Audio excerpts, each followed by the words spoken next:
Bless you. Wow, what a perfect introduction. Because after every sneeze, we often hear that phrase, bless you. Now, I'm not here to dive into the origins of that phrase, but rather to change it. Because what usually accompanies a sneeze? That's right, our good old friend Mr. Boogers, or its more scientific name, mucus. We all know it well. We sneeze, and then comes the sniffles, our nose becomes filled with mucus, and we run to grab a tissue. When that happens, rather than saying bless you, we should say, blessed are you, because the Lord has given us the perfect, and I mean it, the perfect substance for the situation. It truly is a blessing to have mucus.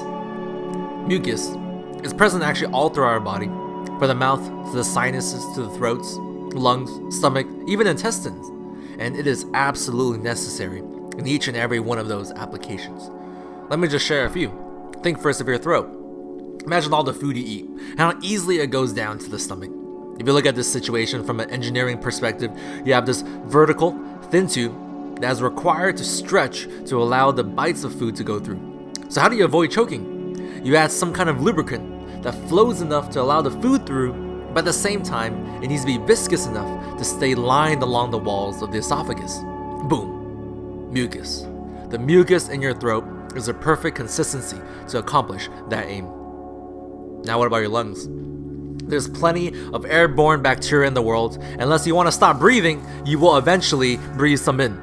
Yet for the most part, sickness is the exception rather than the norm, or at least I hope it is. And why is that? Again, you need something in the lungs that will filter the bacteria microbes while still allowing in the all-important oxygen. It can't be fluid after all. We know that fluid in our lungs is definitely a bad thing. Yet again, we need something that still lines our lungs and covers the cells so the bacteria can't take over. Boom. Mucus. Mucus again comes to save the day. The situation is similar for your nose, intestines, and more. The Lord has created the perfect substance to suit all these different needs. What ingenuity is this? Now, evolutionists also see the usefulness of mucus and are amazed, but the appreciation is completely different. You see, mucus is a complex compound composed of mucin, a muco-protein secreted by special mucus cells called goblet cells. Such a useful substance can only come out of a complex process designed for that specific purpose. To us, we marvel at how the Lord developed everything from the starting protein to the final compound. However, here is how evolutionists see the situation. They have to start from the point where the mucus never existed, meaning they consider the theory that at one point there was a non-mucin protein. Then after some unknown amount of time, boom, it becomes a mucin protein. And that's it, a protein becoming a different protein. Even Dr. Omar Gakhuman of the University of Buffalo described this proudly, might I add, as an evolutionary trick. Or, if I could translate that for you, we have no idea how it happened, but it happened. But that's the thing. We do know how mucin came to be.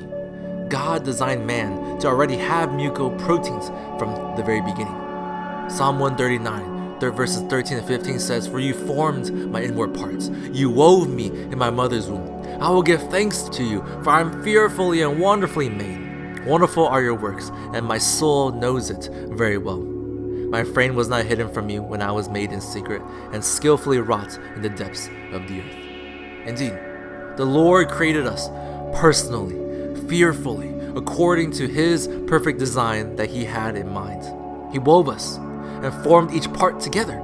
Is that such a beautiful picture of the Lord carefully bringing us to life, starting from stitching together the very proteins within us, like the muco-proteins. Mucins started as mucins because the Lord knew we needed mucus. It is of no wonder that we're totally complete as we are.